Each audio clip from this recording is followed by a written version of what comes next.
Larnaca, tous les passagers ont été libérés sains et saufs. Alors, qui est le pirate de l'air? Quelles étaient ses motivations? On va poser la question à Assia Chiab, notre correspondante au Caire. Assia, bonjour. Alors, cette prise d'otage, vous nous le confirmez, j'imagine, elle est terminée. Que sait-on au juste sur son auteur et sur les raisons de son geste fou?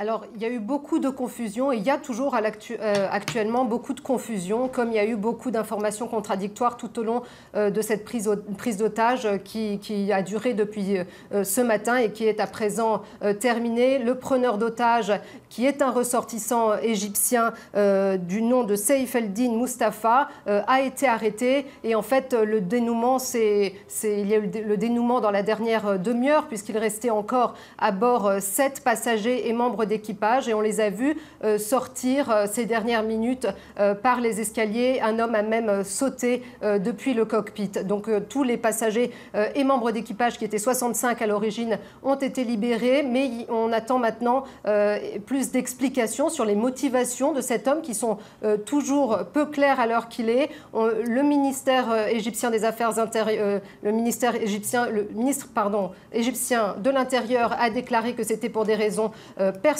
tout comme le président chypriote qui avait déclaré, qui avait dès ce matin écarté la piste terroriste. La rumeur qui circulait était que cet homme voulait faire passer un message à son ex-femme qui vivait à Chypre, mais d'autres informations avaient circulé parlant de motivation politique, puisque l'homme aurait demandé également la libération de prisonnières égyptiennes en Égypte. Donc encore beaucoup de clarifications à obtenir sur cette prise d'otage et ses motivations. On ne peut quand même pas s'empêcher de s'interroger, Assia, comment est-ce que c'est possible? Comment est-ce possible qu'un homme qui a juste envie de revoir son ex-femme soit capable de détourner un avion? C'est absolument incroyable dans le contexte sécuritaire actuel.